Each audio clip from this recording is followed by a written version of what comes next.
Hi, how's it going? My name is David Hammond. I'm a presenter here in Beat, and I decided I'd read you a story today. So this is from Roald Dahl's Revolting Rhymes, illustrated by Quentin Blake, so that means he did all those nice pictures, and I'll show you some pictures along the way. So this one is called Cinderella. However, it's a little bit different to the Cinderella that you know. Let's start. I guess you think you know this story. You don't. The real one's much more gory. The phony one, the one you know, was cooked up years and years ago, and made to sound all soft and sappy, just to keep the children happy.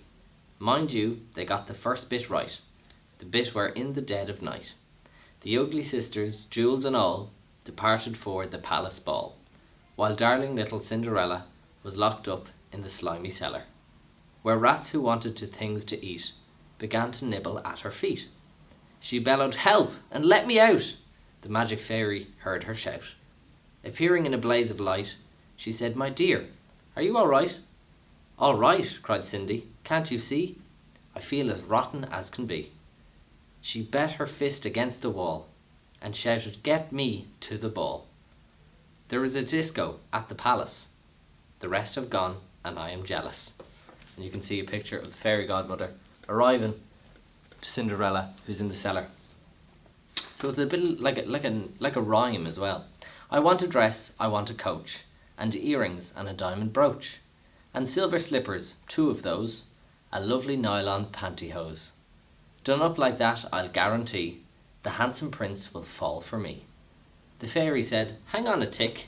She gave her wand a mighty flick, and quickly, in no time at all, Cindy was at the palace ball.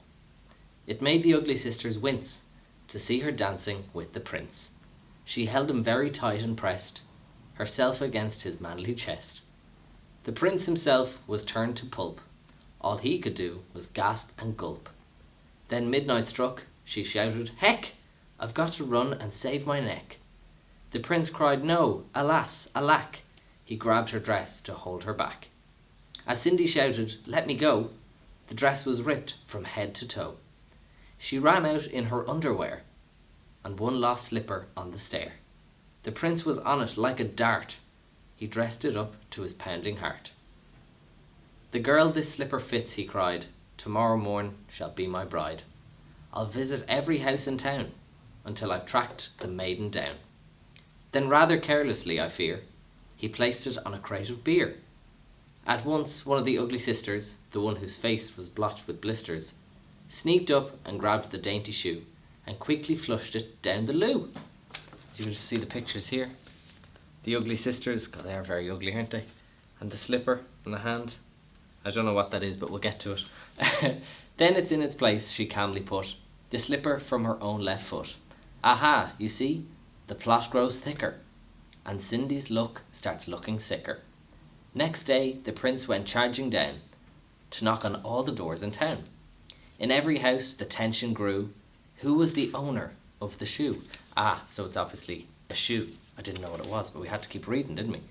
The shoe was long and very wide. A normal foot got lost inside. Also, it smelled a wee bit icky. The owner's feet were hot and sticky. Cinderella. Thousands of eager people came to try it on, but all in vain. Now came the ugly sisters go. One tried it on. The prince screamed, "No!" But she screamed, "Yes, it fits, whoopee! So now you've got to marry me." The prince went white from ear to ear. He muttered, "Let's get out of here." "Oh no, you don't. You've made a vow. There's no way you can back out now." "Off with her head," the prince roared back. They chopped it off with one big whack. This pleased the prince. He smiled and said, "She's prettier without her head." That's not a nice thing to say. Then up came sister number 2, who yelled, "Now I will try the shoe." "Try this instead," the prince yelled back. He swung his trusty sword and smack. You can see, look at him, chopping the head off. This is a gory book. Her head went crashing to the ground. It bounced a bit and rolled around. In the kitchen, peeling spuds, Cinderella heard the thuds of bouncing heads upon the floor and poked her own head round the door. "What's all the racket?" Cindy cried. "Mind your own biz," says the prince replied. Poor Cindy's heart was torn to shreds. My prince, she thought, he chops off heads. How could I marry anyone who does that sort of thing for fun? The prince cried, "Who's this dirty slut? Off with her nut, off with her nut." Just then, all in a blaze of light, the magic fairy hove in sight. Her magic wand went swoosh and swish. "Cindy," she cried, "come make a wish. Wish anything, and have no doubt that I will make it come about." Cindy answered, "O kind fairy, this time I shall be more wary. No more princes, no more money. I have had my taste of some honey. I'm wishing for a decent man. They're hard to find. Do you think I can?" Within a minute, Cinderella was married to a lovely feller, a simple jam maker by trade, who sold good homemade marmalade. Their house was filled with smiles and laughter, and they were happy ever after. I was worried whether that story was going to actually end in happy ever after. And there's the jar of jam. So that is Roald Dahl's Revolting Rhymes and his little play on Cinderella. Thank you so much for listening.